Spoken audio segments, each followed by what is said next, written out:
Hi folks, welcome back. Thank you for watching. Please do hit subscribe if you haven't done so yet. It really does help when you do that. So today folks, I've got a brand new pedal to show you. This is the Zig Zag Overdrive from Magnetic Effects here in the UK. And this is a fabulous sounding drive pedal. It only takes 9 volts, but it's always upping that internally to 18 volts. So there's a huge amount of dynamic range and headroom inside this pedal.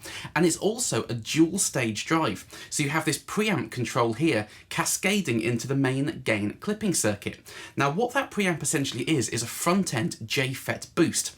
And JFETs work really nicely in drive pedals because the way they compress with a transient of your pick attack is fairly similar to the way a tube compresses. So by having a JFET front end in an overdrive pedal, you can simulate that sort of power tube sag you get when you hit the guitar really hard into an amp that's turned up and has its output section really cooking. Now the main gain circuit in this pedal is a more standard OpAmp diode clipping type affair, but by balancing out the preamp and the gain controls, you can really fine tune the amount of gain in the circuit. You can change the EQ because they are voiced differently, but more importantly you can really change how this pedal feels by really dialing in just the right amount of compression on the front end of the note for your personal playing style. So there's so many nuanced gain sounds to be had in just those 2 knobs alone. You also get a 2-band EQ, treble and bass, and these are active EQ controls. So they're not just shelving off the highs and the lows, they're actively boosting and cutting those frequencies, which is great. You get a master output volume for the whole pedal, and also this 3-way EQ toggle switch. Now this only affects the diode clipping side of the pedal, but essentially it's normal, more bass, lots more bass. So you can really dial in just the right amount of subby 4x12 type thump to suit your preferences. So first and foremost then, I'm going to leave the EQs completely flat and just play around with the preamp, which is the JFET.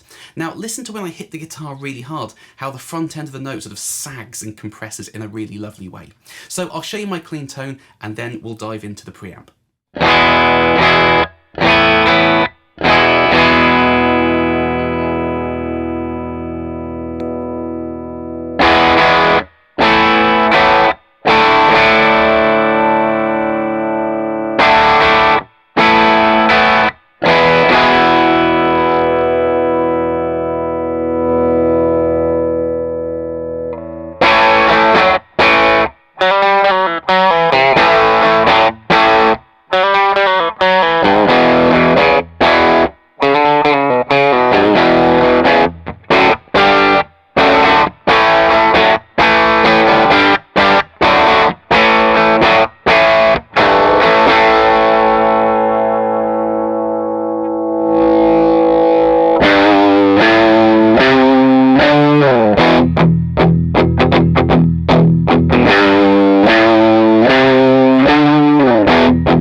So sitting here in front of the amps, you can really feel that initial wave of compression when you dig into the guitar. It feels really lovely to play with.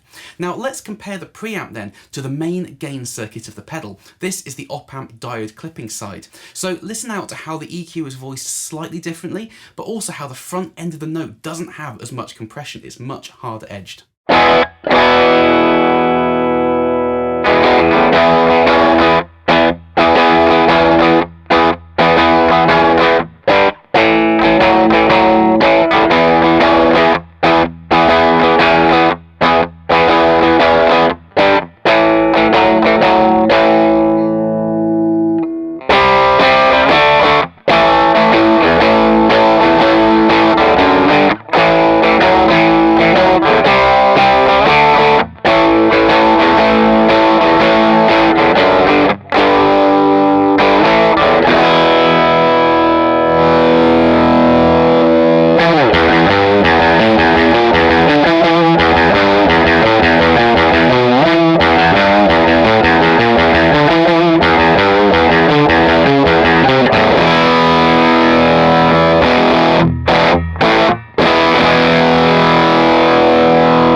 So comparing the gain to the preamp at the end there, you can really hear how much more compression there is on the front end of the JFET side. So what I'm going to do now is I'm going to balance those two controls out in a few different ways and also mess around with the EQ and the toggle switch to see exactly what sort of sounds and gain structures this pedal is capable of.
So there we are, folks. For everything from Link Ray to Rammstein, this pedal can handle it no problem whatsoever. The 2-band active EQ is incredibly powerful. You can thin out the sound for some more vintagey type vibes, you can roll off the bass and the treble for a more mid-push tube screamery thing, or you can dime the bass and make it absolutely thunder. But please do comment underneath, guys, let me know what you think of this pedal and why. I do love chatting nerd guitar stuff with you guys. And as I said, this is a brand new pedal out, so if you like what you've heard today, head over to the Magnetic Effects website and check it out for yourself. So thank you for watching, guys. I hope you enjoyed this video. Please do carry on subscribing to this channel if you haven't done so yet. It really does make a big difference. And I will see you next time. Bye-bye.